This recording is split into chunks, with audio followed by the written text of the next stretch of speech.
Okay, let start.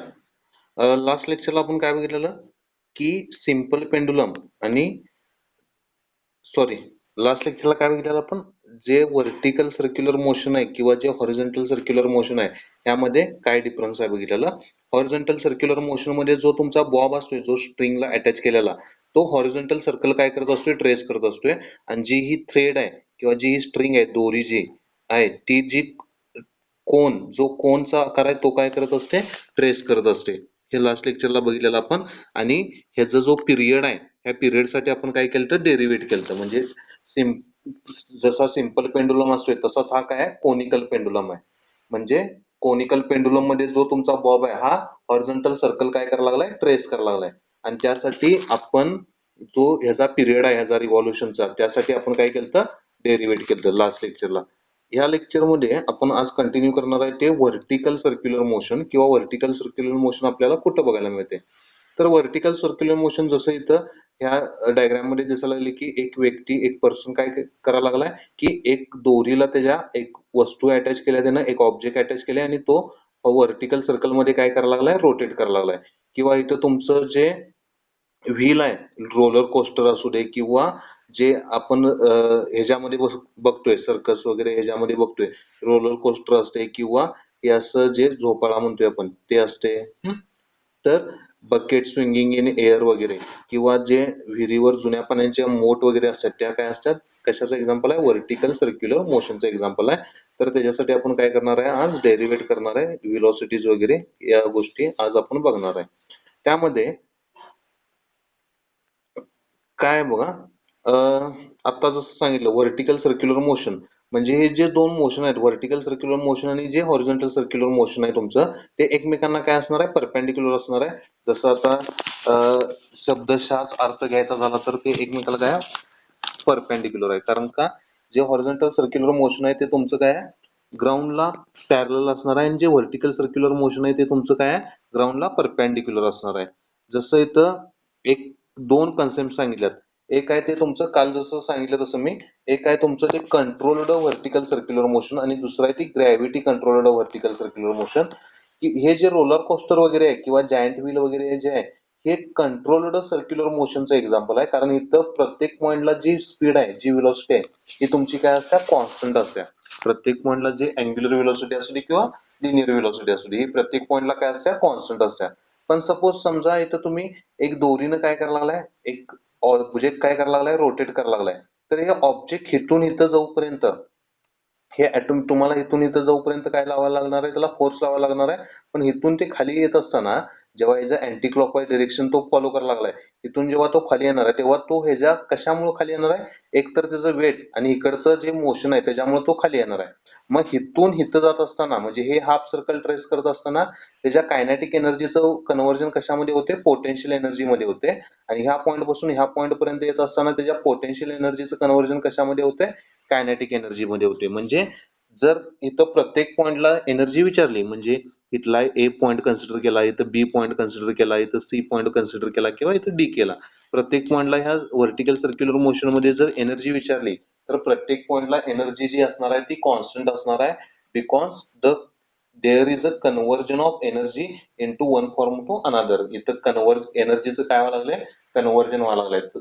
आपल्याला थर्मोडायनेमिकचा law first law माहितीच आहे. फर्स्ट लॉ ऑफ थर्मोडायनेमिक काय सांगतोय energy cannot be created nor destroyed. म्हणजे एनर्जी क्रिएट पण करता येत नाही किंवा डिस्ट्रॉय पण करता येत नाही. It always transfer from one form to another. ती प्रत्येक वेळी स्वतःच जे कन्व्हर्जन करत असते म्हणजे एका फॉर्म मधून दुसऱ्या फॉर्म मध्ये काय होत असते कन्वर्ट होत असते. जसं इथं कायनेटिक एनर्जीचं कन्व्हर्जन कशात झालं पोटेन्शियल एनर्जी मध्ये झालं ना इथं इकडे येताना पोटेन्शियल एनर्जीचं कन्व्हर्जन कशामध्ये झालं कायनेटिक एनर्जी मध्ये झालं. येतं लक्षात.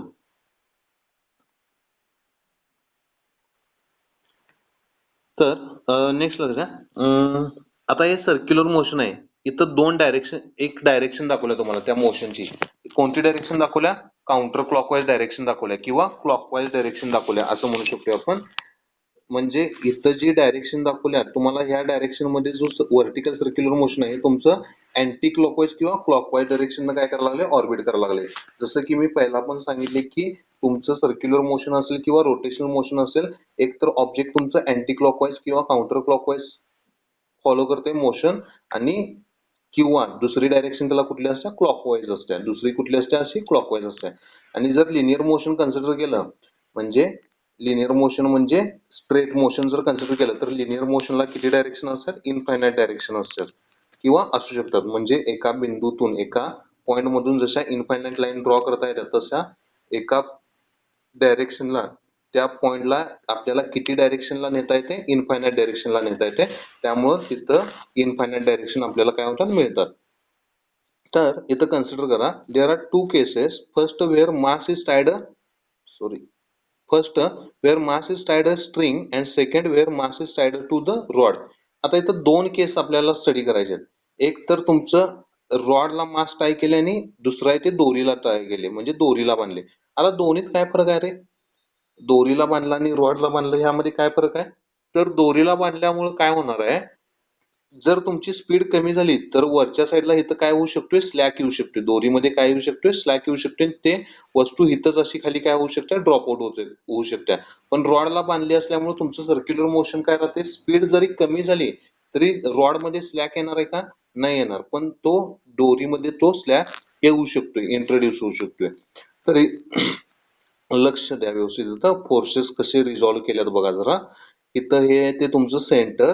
आता इथं दोन फोर्सेस दाखवल्यात, पॉइंट ची नावं देऊया काहीतरी आपण. इथं ए पॉइंट आहे, इथं बी पॉइंट आहे, इथं सी पॉइंट आहे आणि इथं डी पॉइंट आहे. तर ए बी सी डी ह्या 4 पॉइंटला दोन फोर्सेस दाखवल्यात प्रत्येकी.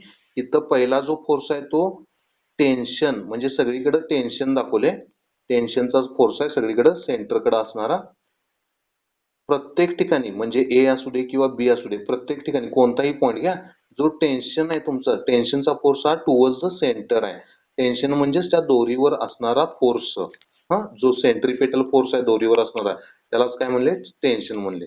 प्लस इथं टॉपला जर तुमचं वेट जर बघितलं, त्या बॉबचं वेट बघितलं म्हणजेच तो वेटचा जो फोर्स आहे एम जी हा कुठं आहे डाऊनवर्ड डायरेक्शनला. याचा अर्थ इथं ए पॉइंटला तुमचं टेन्शन आणि एम जी हे दोघं एकाच डायरेक्शनला आहेत. ती कुठली डायरेक्शन आहे डाऊनवर्ड डायरेक्शनला. तसंच तुमची जर D sorry C point consider केला, इथला जर सी पॉइंट कन्सिडर केला तर ह्या सी पॉइंटला तुमचं जे वेट आहे एम जी आणि जे टेन्शन आहे ते तुमचे काय आहेत दोन्ही अपोजिटली डायरेक्टेड आहेत. म्हणजे इथं अँटी पॅरलल आहेत. दोघांमध्ये कितीचा अँगल आहे 180 डिग्रीचा अँगल आहे. दोघांमध्ये इथं 180 डिग्रीचा अँगल आहे म्हणजेच अँटी पॅरलल आहे. टेन्शन टुवर्ड्स द सेंटर आहे आणि हे वेट कुठे आहे अवे फ्रॉम द सेंटर किंवा जे वेट आहे एम जी हे टुवर्ड्स द काय आहे ग्राउंड आहे म्हणजे अर्थकडे आहे, अर्थच्या सेंटरकडे आहे. तसंच इथं बी पॉइंटला किंवा डी पॉइंटला बघितलं, इथं दोघांसाठी जे टेन्शन आहे ते टुवर्ड्स द सेंटर आहे. इथं पण हे टेन्शन कुठं आहे टुवर्ड्स द सेंटर आहे. पण इथं जे वेट आहे एम जी ते एम जी कुठं आहे डाऊनवर्ड डायरेक्शनला. इथं पण जे एम जी ते काय आहे डाऊनवर्ड डायरेक्शनला. आलं लक्षात? फोर्सेस कसे रिझॉल्व्ह केलं कळलं? ओके.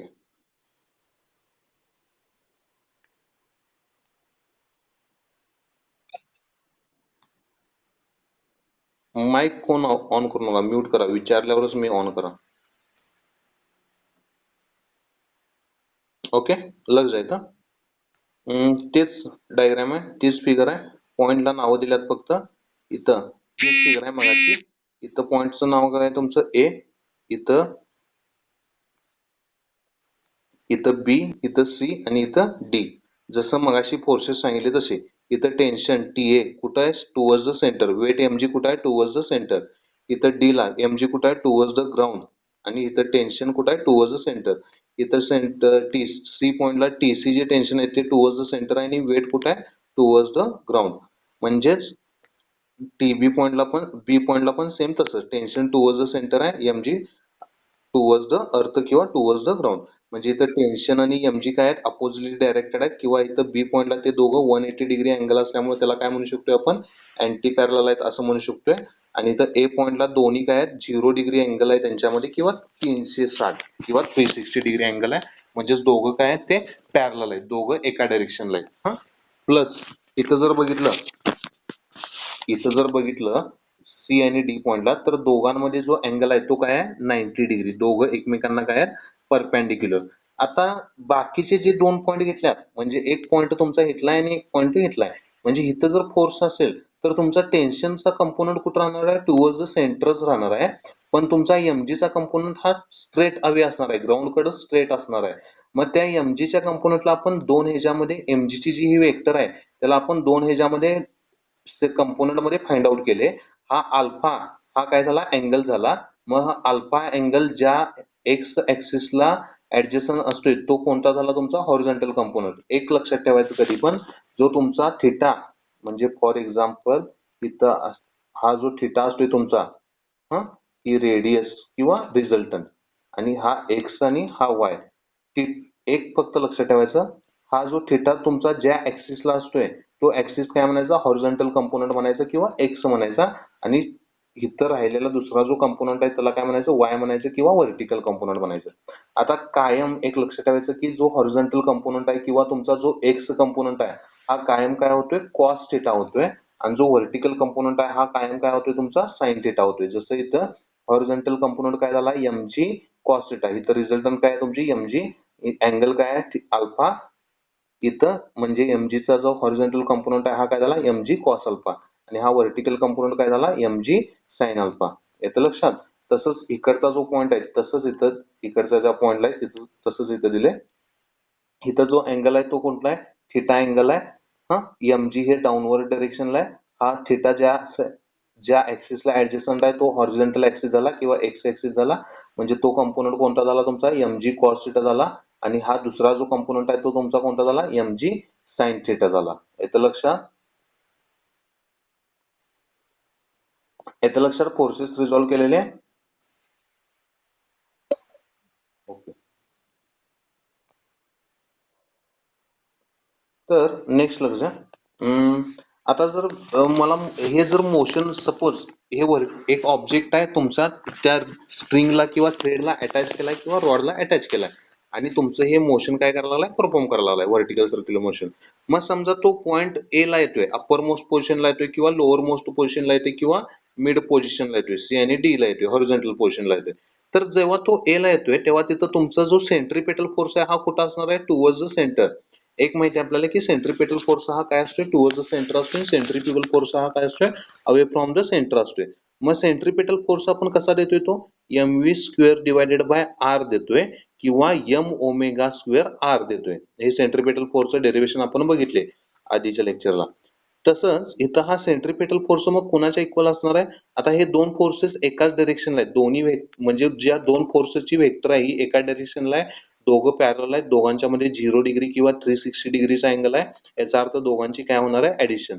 म्हणजे M G plus T A हे कुणाच्या इक्वल आहे, मॅग्निट्यूड मध्ये centripetal force M V square divided by R.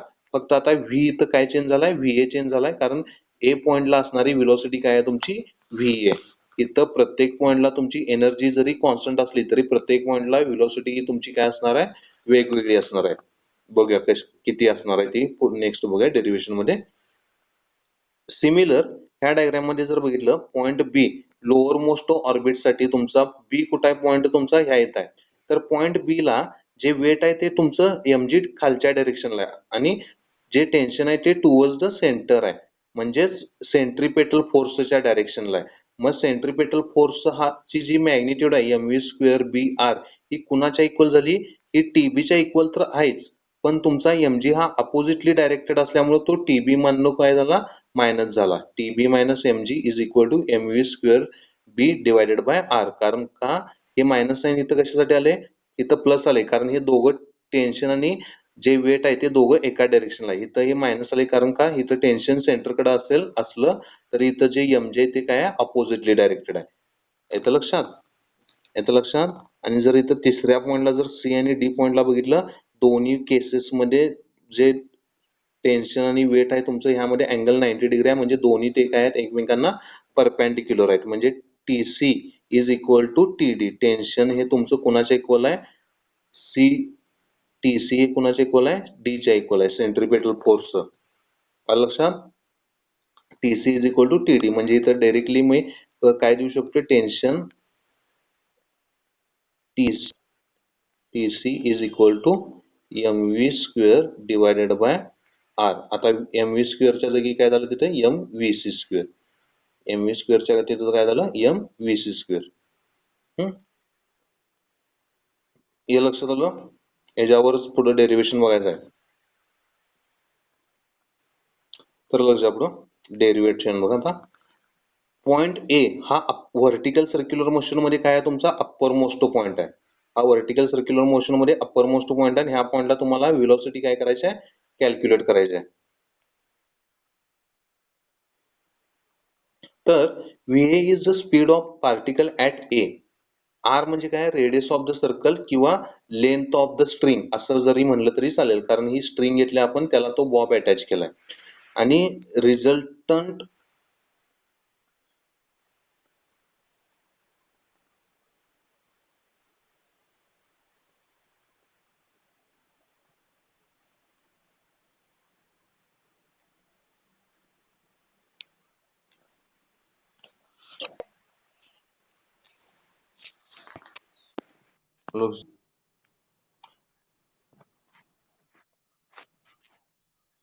इथं जी तुमची रिझल्टंट आहे ऑफ एम जी आणि टी ए ही कशी देणार आहे.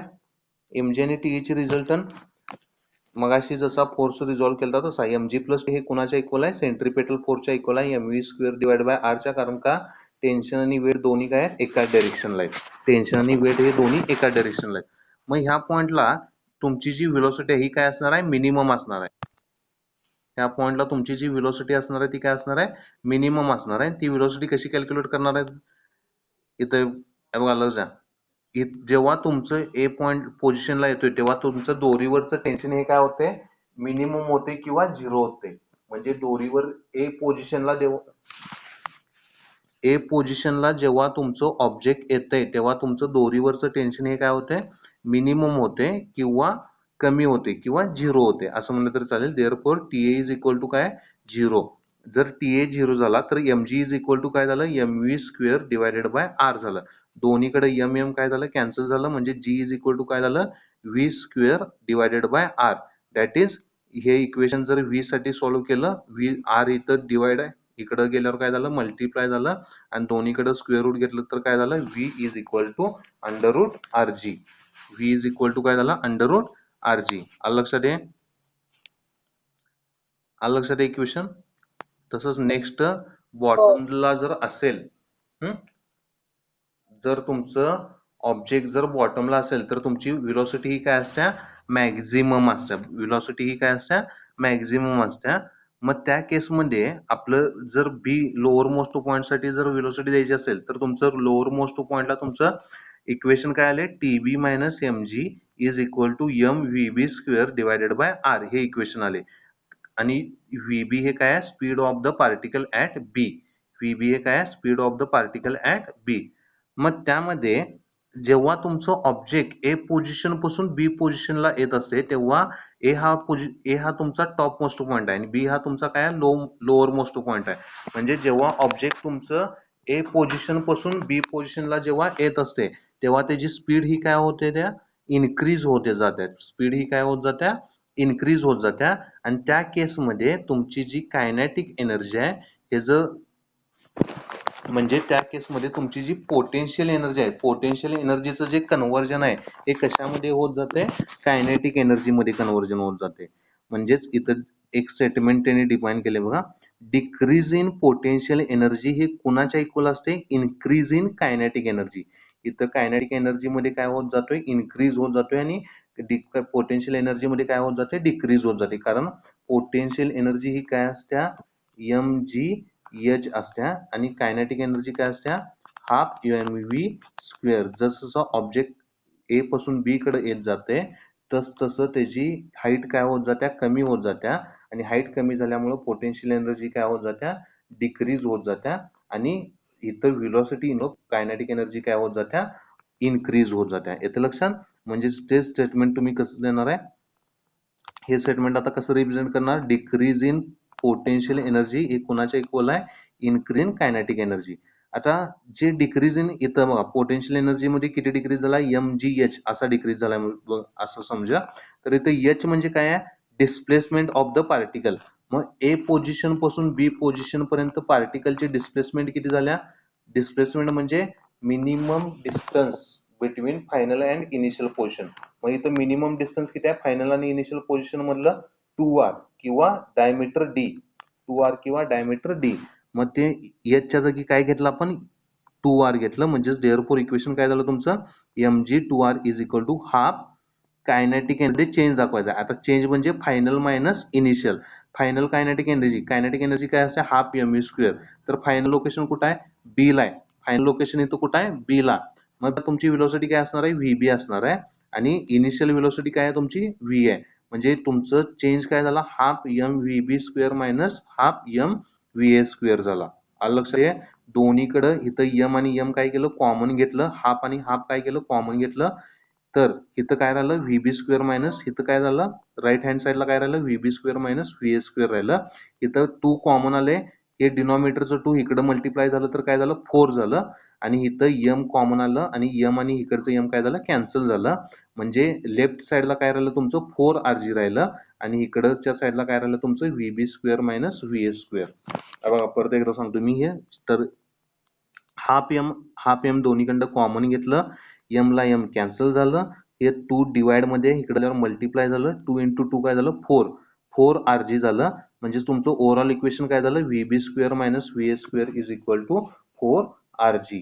But we know that V A किती आलता आपला मगाशी rg आलता. इथं जर rg पुट केला तर व्हीबी स्क्वेअर काय झालं VB square minus rg is equal to 4rg. हे मायनस rg इकडे आल्यावर काय झालं प्लस rg झालं. म्हणजे ओव्हरऑल इक्वेशन तुमचं काय झालं that is VB minimum is equal to √5rg. म्हणजे इथं मिनिमम स्पीड तुम्हाला किती ठेवावी लागणार आहे किंवा ती किती असणार आहे बी पॉइंटला √5rg असणार आहे. आलं लक्षात. तसंच तुमची जी व्हीसी आणि व्हीडी जे पॉइंट आहेत व्हीसी आणि व्हीडी ह्या पॉइंटला जी मिनिमम व्हेलॉसिटी येते किंवा जी व्हेलॉसिटी येते ही 3rg येते. यासाठी होमवर्कला हे डेरिव्हेशन करायचं सेम असंच करायचं. हे जे दोन डेरिव्हेशन केल्यात तसंच करायचं कायनेटिक एनर्जी आणि पोटेन्शियल एनर्जी मध्ये होणारा चेंज दाखवून. ते जे तुमचं इक्वेशन आहे ते काय आहे ते तुमचं व्हीसी आणि व्हीडी हे जे दोन पॉइंट आहेत ह्या दोन पॉइंटला जी तुमची व्हेलॉसिटी येते ती किती येते √3rg येते. यासाठी डेरिव्हेशन करायचं आहे नंतर होमवर्कला. आलं लक्षात.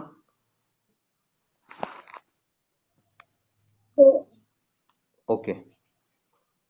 म्हणजेच 3 पॉइंटला तुमच्या व्हेलॉसिटीज काय आल्या तिन्ही पॉइंटला तुमच्या व्हेलॉसिटीज काय आल्या व्हीए किती आली √rg.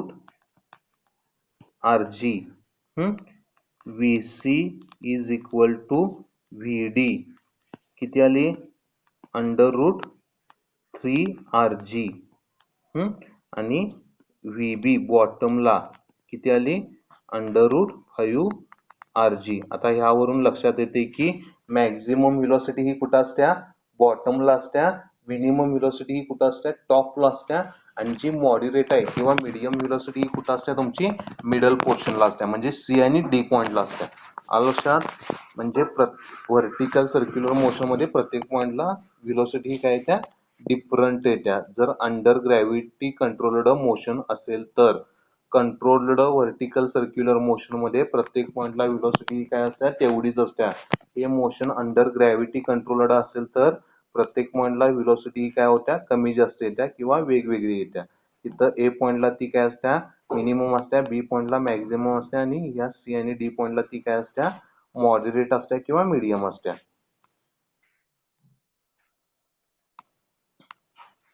त्यानंतर बघा to find equation for tension. हे सगळ्यात इम्पॉर्टंट इक्वेशन आहे. टेन्शन साठी जर इक्वेशन फाइंड करायचं आहे तर आपल्याला दोन इक्वेशन आल्यात. कोणकोणती दोन इक्वेशन आल्यात बी पॉइंटला टेन्शनचं इक्वेशन आले आणि ए पॉइंटला टेन्शनचं इक्वेशन आले.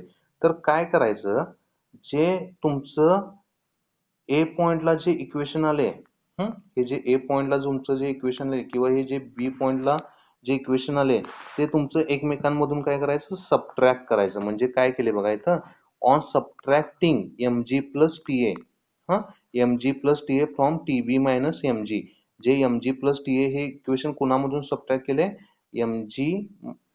TB मायनस mg मधून काय केले सबट्रॅक्ट केले. तर काय मिळते बघा आपल्याला बघा लक्ष द्या. टीबी मायनस एम जी हे इक्वेशन ऍज इट इज आलं इथं.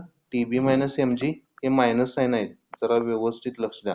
टीबी मायनस एम जी, त्यानंतर minus M G plus T A. M G plus T H आहे, पण हे ब्रॅकेट, हे मायनस साईन ब्रॅकेटच्या आत गेल्यावर हे टी एचं साईन प्लस पासून कुठं चेंज, काय चेंज झालं, मायनस चेंज झालं. बघा लक्षात येते का, ही टर्म लक्षात येते का बघा. टीबी मायनस एम जी मधून आपण काय मायनस केलं, M G plus T A minus केलं, पण हे मायनस साईन ब्रॅकेटमध्ये गेल्यावर हे प्लसचं कशामध्ये चेंज झालं, मायनस मध्ये चेंज झालं. इज इक्वल टू, तसंच ह्या साईडला इज इक्वल टू, इथं एम आणि आर हे काय कॉमन आहेत, दोन्हीकडे एम आणि आर काय कॉमन आहेत राईट हँड साईडला. म्हणजे तिथं फक्त एम आणि आर जर कॉमन काढलं तर आतमध्ये काय राहिलं, V B square minus V A square राहिलं.